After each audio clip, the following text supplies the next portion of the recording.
Run that video like a track me, run that video like a track me. Give me the pack and I might take that.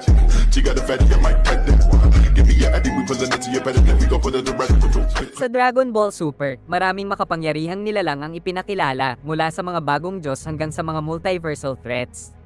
Pero isa sa pinakamisteryosong karakter na hindi pa rin natin lubos na nauunawaan ang lakas ay si Whis, ang angel attendant ni Beerus, ang God of Destruction ng Universe 7.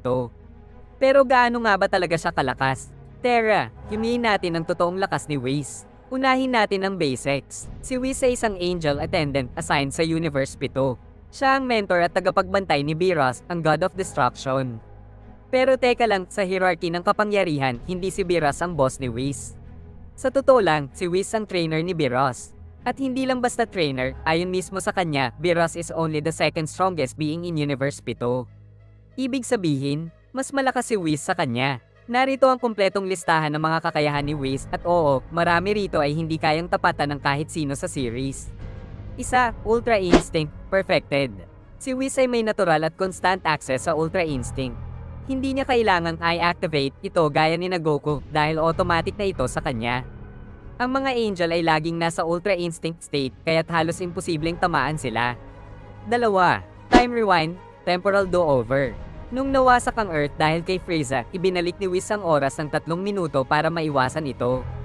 Take note, hindi ito time travel, ito ay literal na pagbabalik ng buong reality, parang undo, button ng multiverse. 3. Combat Speed and Reflexes. Si Whis ay kayang gumalaw ng sobrang bilis na parang teleportation na sa paningin ng iba. Sa training, sinabayan niya si Goku at Vegeta ng sabay gamit ang isang daliri lang at hindi pa siya seryoso. 4. Dimensional Travel. Kaya niyang magbukas ng portal at bumisita sa ibang planeta, dimensions, o realms kahit kailan, kahit saan. Walang spaceship, walang problema. 5. Creation and Manipulation via Staff. Ginagamit niya ang kanyang staff para mag-monitor ng mga planets, bumuo ng barrier, at kahit gumawa ng mga holographic projections. In short, parang God-level iPad ang gamit niya. 6. Immortality at Angel Rules. Ang mga angel ay immortal, hindi sila namamatay sa katandaan o sakit. Pero kung lalabag sila sa batas ni Zeno at ng Grand Priest, pwede silang mawala sa existence. Gaano kalakas si Whis kumpara sa ibang big names? Bira si Whis ay malinaw na mas malakas at mas may control. Goku, UI, kahit si Goku na may Ultra Instinct ay hindi pa rin umaabot sa level ni Whis. Jiren, really powerful sila pero wala pa silang mastery sa instinctual movement. Hindi sapat ang brute strength kung hindi mo kayang tamaan ng kalaban mo. Moro, Gas, Granola maski may power up o wish power sila, kulang sa skill, control, at experience.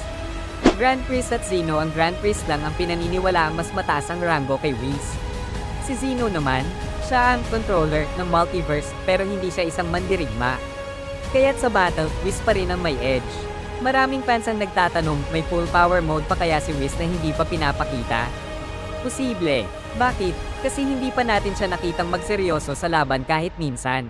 Wala pa siyang ginamit na finishing move, wala pang signs ng pagod, at lagi siyang kalmado. Pwede rin na nililimitahan lang niya ang sarili bilang bahagi ng Angel Code na hindi sila pwedeng manghimasok sa affairs ng mortal realms unless authorized. Pero kapag pinayagan siyang lumaban ng full force, posible siyang maging multiversal threat.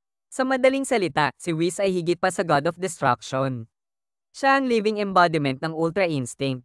At higit sa lahat, hindi pa natin nakikita ang buong potential niya. Kaya kung bibigyan ng pagkakataon si Whis na magpakita ng tunay na puwersa, baka siya ang pinaka-overpowered na karakter sa buong Dragon Ball Multiverse. Ano sa tingin nyo? May tinatago pa bang lakas si Whis? Kung siya kaya ang lumaban kay Zamasu o kay Moro, ano kaya ang nangyari? Comment nyo sa baba ang DORs nyo.